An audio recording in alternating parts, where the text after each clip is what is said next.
À l'occasion de cette Coupe du Monde aux États-Unis, j'ai eu envie de parler de football, mais de le faire à la sauce miroir des jeux. Ne t'attends donc pas à des pronostics de match ou à mon avis sur le petit-déj de Mbappé. L'interrogation qui traverse toute cette vidéo, c'est plutôt qu'est-ce que peuvent bien nous raconter les règles du jeu du foot? Mais avant ça, j'ai d'abord une première question pour toi qui es derrière l'écran. Qu'est-ce que tu regardes quand tu regardes un match de foot? Et c'est pas une question piège, qu'est-ce que tu regardes vraiment? Et si tu ne regardes pas le foot, qu'est-ce que tu en perçois? Parce qu'on peut difficilement habiter cette planète et n'avoir jamais vu aucune image d'un match de foot. Donc, tu sais de quoi je parle. Mais concrètement, qu'est-ce que tu mets derrière le mot football? Le sport le plus suivi et commenté au monde, ou juste 22 bonshommes sur une pelouse verte qui s'agite autour d'un point blanc? Des salaires, des joueurs stars qui font couler beaucoup d'encre, des magouilles de la FIFA, des récupérations politiques, des supporters parfois déchaînés qui font la une des journaux, l'émotion, le spectacle, ou alors une épopée moderne avec ses légendes et sa mythologie. Évidemment, le foot c'est un peu tout ça à la fois, et c'est ce qui en fait sa complexité et sa beauté. C'est une chose incontournable de l'histoire contemporaine aux multiples facettes. Pourtant, derrière cette immense machine médiatique, économique et culturelle, il y a quelque chose qu'on finit presque par oublier. À la base de la base, le football, c'est juste un jeu. Alors, c'est peut-être pas au foot auquel tu penses en premier quand on parle de jeu.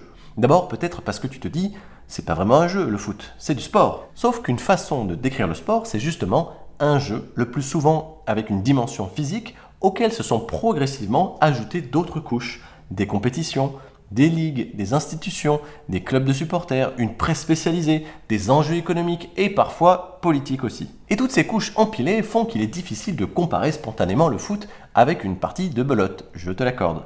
Et enfin, tu ne penses pas non plus forcément au foot quand on parle de jeu, parce qu'aujourd'hui, le foot est très certainement plus regardé que joué. Et pour beaucoup d'entre nous, c'est vraiment plus un spectacle qu'un jeu. C'est un feuilleton dont on suit les aventures. On le consomme à travers des retransmissions, des ralentis, des photos, des interviews, des pubs, des paris en ligne, des articles, des discussions de comptoir, et j'en passe. Tout ça fait que notre façon d'accéder au football compétitif et de le vivre est essentiellement de la même nature qu'une fiction télévisée. Il n'y a donc pas vraiment de distinction dans notre façon de le recevoir. Ce sont des images distantes, rapportées, qui forment des récits et provoquent en nous des émotions. Et le foot, c'est un petit peu comme ça, un documentaire à suspense en direct. Tout ça fait qu'on oublie que ce spectacle le plus regardé au monde, c'est un jeu. Et ce n'est pas un hasard si le règlement officiel du football s'appelle les lois du jeu, Laws of the Game en anglais. Si le football est devenu un phénomène mondial, c'est donc peut-être parce que, avant tout, c'est un bon jeu. Pas parfait, comme on va le voir, mais un jeu avec suffisamment de potentiel pour offrir des parties capables de mobiliser plus d'1 milliard de terriens. Bienvenue dans le miroir des jeux.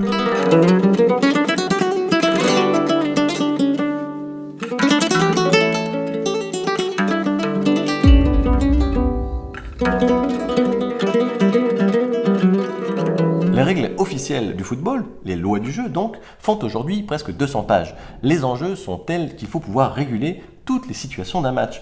Et dans ces règles, il y a vraiment tout. L'équipement des joueurs, la taille et le poids du ballon, le nombre d'arbitres, l'organisation des compétitions, l'utilisation d'un ordinateur pour vérifier les décisions de l'arbitre, etc., etc. Mais en réalité, ces règles officielles n'ont pas arrêté d'évoluer jusqu'à encore aujourd'hui. Et notamment parce que les joueurs cherchent toujours à exploiter les règles à leurs avantages. Ils explorent en fait toutes les possibilités du système. Et ça, c'est une caractéristique commune à tous les jeux. En game design, on appelle ça des stratégies émergentes, des façons de jouer qui n'étaient pas forcément inscrites dans les règles, mais que les joueurs finissent par découvrir à force de jouer. Ça peut être des stratégies globales, qu'on appelle aussi le méta-jeu. Dans le foot, c'est par exemple les formations des joueurs sur le terrain, le 4-2-2, le 5-4-1 ou le fameux WM qui a contribué à la célébrité de l'Angleterre. Mais une stratégie émergente, ça peut aussi être une action technique particulière qu'on découvre comme très efficace. Ce qu'on peut voir dans certains matchs de la Coupe du Monde en ce moment, c'est au moment du coup d'envoi, le fait d'envoyer directement le ballon en touche au plus près du but adverse, et c'est plutôt malin. En fait, on redonne l'initiative à l'adversaire, donc on perd le ballon, mais on gagne du terrain parce que pendant ce temps-là, on a le temps de faire monter tous ses joueurs. Mais une stratégie émergente, ça peut aussi être une forme d'anti-jeu qui n'est pas illégal, mais qui peut diminuer l'intérêt du jeu, comme dans un jeu vidéo par exemple, où tu prendrais toujours le même personnage parce que ses avantages seraient super forts. En fait, ce sont souvent ces stratégies un peu cheatées et déséquilibrées qui peuvent t'amener à des modifications de règles. Avant la règle du hors-jeu, par exemple, rien n'interdisait à un joueur de camper devant le but ennemi et d'attendre la passe. C'était pas très finaux, mais ça pouvait marcher. Autre exemple emblématique, c'est la possibilité pour le gardien de prendre en main le ballon. Avant, quand une équipe menait au score, elle pouvait tranquillement faire tourner le ballon avec son gardien. Hop, une petite passe, le gardien prend le ballon en main, etc. Et pendant ce temps-là, le chrono tournait. C'était totalement légal, mais un peu relou quand même pour les spectateurs. Eh bien, une nouvelle règle en 1992 vient modifier ça. Le gardien n'a plus le droit de saisir le ballon sur une passe au pied. Et là, je te fais une version simplifiée parce que c'est un petit peu plus subtil que ça. Des modifications de règles comme ça, il y en a quasiment chaque année. Et si tout ça te rappelle les mises à jour d'un jeu vidéo ou même les règles d'un tournoi de Magic, ce n'est pas un hasard. Les garants des règles adaptent le jeu en permanence pour en préserver son intérêt. Mais si on a une stratégie qui devient trop cheatée et que tout le monde se met à l'utiliser, ça diminue l'intérêt du jeu. Donc modifier les règles, c'est aussi une façon de favoriser le spectacle et donc d'assurer la pérennité du jeu et de tout son système économique. Parce que oui, il y a beaucoup de gens qui vivent de foot, pas que les joueurs. C'est un business et si personne ne s'intéresse à ton jeu, il ne va pas faire long feu dans l'histoire. Et c'est comme ça qu'avec le temps, les règles officielles du jeu du foot se raffinent et se complexifient et gagne surtout en lisibilité. Chaque nouvelle règle est censée améliorer le jeu. On assiste donc depuis plus de 100 ans à un grand processus d'équilibrage du football à l'échelle planétaire. N'importe quel jeu qui bénéficierait d'un tel niveau de développement a de fortes chances à la fin de ne pas être mauvais. Le monde du foot professionnel est complexe, mais fondamentalement, les règles du jeu du foot sont ultra simples et compréhensibles par un enfant de 6 ans. Un terrain délimité, 2 buts, 2 équipes, un ballon, une règle stricte de la balle au pied et un lot de pénalités traditionnellement appliquées, coup franc, touche, corner, penalty. Si un jeu a plus ou moins ces composantes, on peut légitimement appeler ça du foot. Et en vrai, un ballon et une cible, et on peut déjà commencer à appeler ça du foot. D'ailleurs, si on prend les différentes variantes du foot, comme le futsal ou le beach soccer, on voit que les règles fondamentales ne changent pas beaucoup. Ce sont surtout les paramètres qui changent, comme la taille et la nature du terrain, la durée du jeu ou encore le nombre de joueurs. Mais alors, qu'est-ce que les règles du jeu du foot peuvent bien nous raconter ? Quelle histoire et quelle signification produisent-elles ? Comme on n'a pas toute la journée, je vais aller droit au but et m'intéresser à 3 d'entre elles. Le terrain, le jeu au pied et l'objectif du jeu.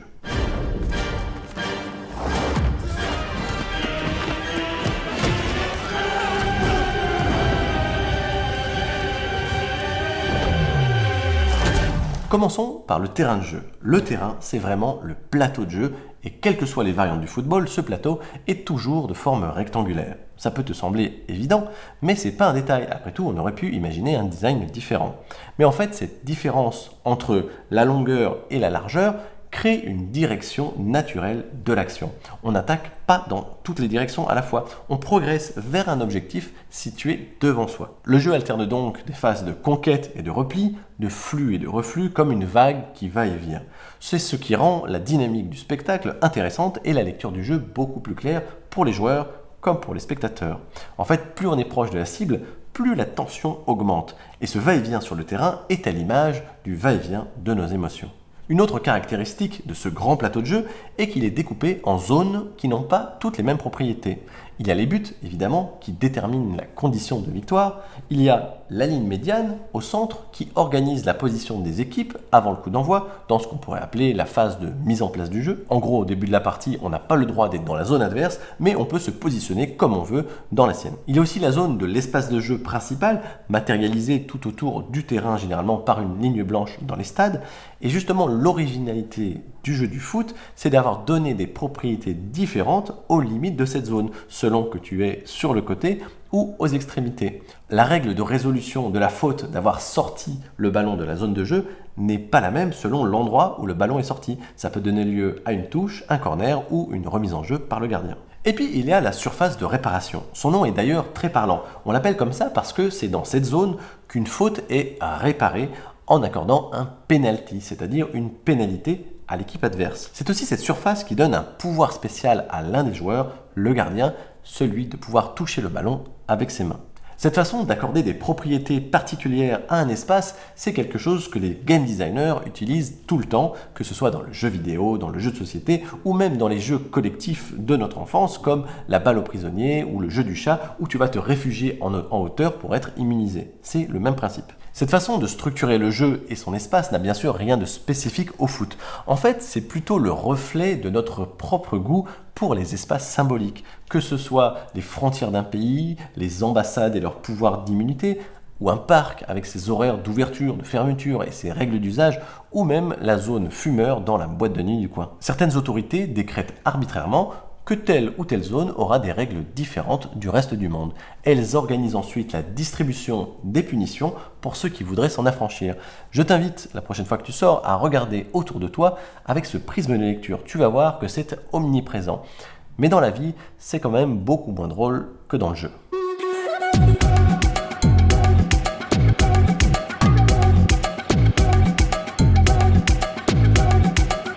Le philosophe américain Bernard Switz a une phrase que j'adore et qui dit « Jouer à un jeu est la tentative volontaire de surmonter des obstacles inutiles ». Et c'est vrai, les jeux sont généralement des sommes de contraintes avec lesquelles les joueurs doivent se débrouiller pour atteindre un objectif donné. Et dans le foot, la règle la plus importante et celle qui sert littéralement à l'identifier, c'est justement une contrainte. Les joueurs ne peuvent toucher la balle qu'avec les pieds, les genoux, le torse ou la tête. Interdire l'utilisation des mains et des bras dans un jeu d'adresse où il faut déplacer une balle sur une centaine de mètres avec des adversaires qui essayent de te la piquer, c'est un défi pour le moins intéressant. Réussir dans ce jeu nécessite donc d'acquérir une certaine compétence. Imagine maintenant 2 fois 11 joueurs qui essayent de réussir en même temps cet exploit. Tu comprends facilement que, même si tout le monde peut taper de la balle au pied, n'importe qui ne s'improvise pas footballeur. Et quand on y pense, cette règle est assez surprenante. L'espèce humaine a taillé sa route sur la planète, notamment grâce à la précision de ses mains, adaptée à la confection d'outils et à la manipulation de petits objets. Clairement, ce n'est pas avec les pieds qu'on a construit notre civilisation moderne. Cette règle du jeu au pied est donc pour moi, d'une certaine façon, une démonstration de la vanité humaine. C'est une façon de dire « Regardez, même sans les mains, je fais des miracles ». Et c'est cette capacité à produire des miracles, travaillée et documentée depuis plus d'un siècle, qui exerce sur nous une telle fascination. Le foot est un jeu facile à regarder et à comprendre, pas simple à jouer et très difficile à maîtriser. Les héros du stade, et on est clairement dans de la mythologie avec le niveau de culte dont bénéficient certains joueurs, ces héros se démarquent du commun des mortels par la démonstration d'une faculté totalement superflue. Parce que oui, concrètement, réussir à envoyer un ballon dans une cage avec le pied, ça ne sert pas à grand chose dans la vie. Le jeu du football est donc, sans jeu de mots, un pied de nez à la face du cosmos, une façon de lui dire « Regarde, nous n'avons peur de rien. Regarde comme nous avons le luxe de développer une compétence qui n'est absolument pas nécessaire à notre survie en tant qu'espèce. C'est bien la preuve qu'on n'est pas si inquiet que ça pour le futur. » Sometimes we forget that you're just a man. I'm not a man. I am Cantona. Enfin, dans un jeu, la question qui arrive tout de suite après l'explication des règles, c'est « D'accord, mais c'est quoi le but du jeu ?» Alors c'est assez amusant que la zone qui rapporte des points au foot s'appelle justement le but. Le but, c'est de marquer des buts. C'est comme si je te disais, en t'expliquant un jeu, l'objectif c'est de remporter l'objectif.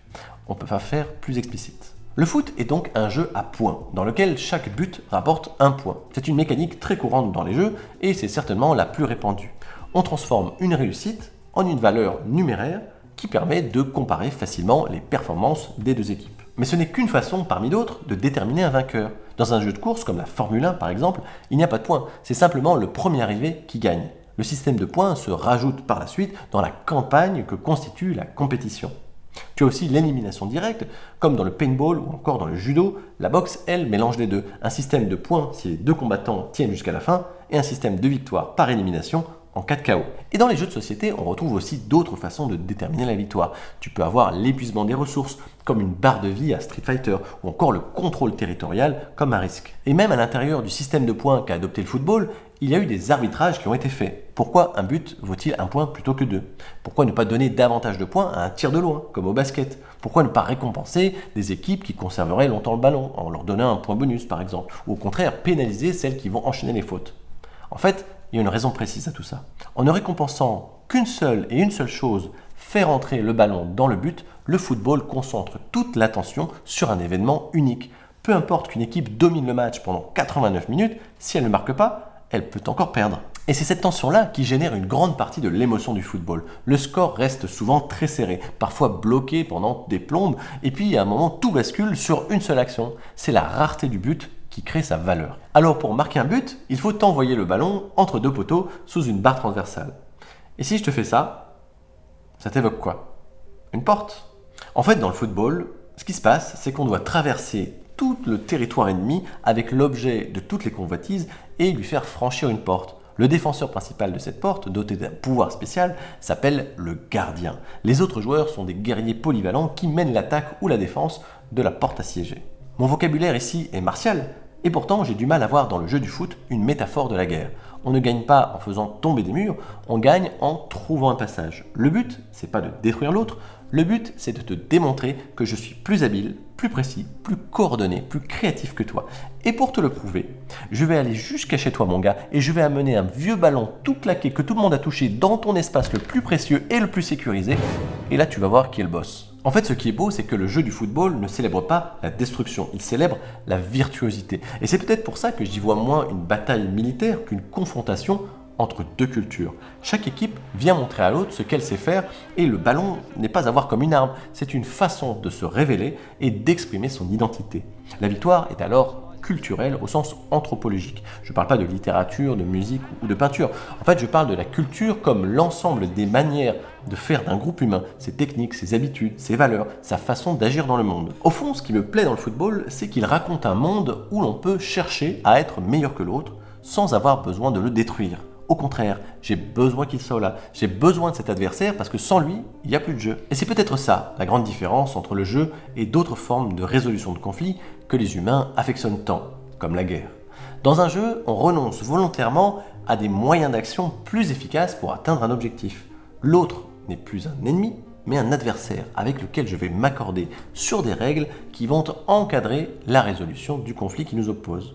Nous allons accepter tous les deux des contraintes qui vont entraver nos actions possibles au nom d'une valeur supérieure à la victoire, le respect de la vie humaine. Ça me semble être une belle démonstration d'intelligence. Et le foot, c'est ça aussi.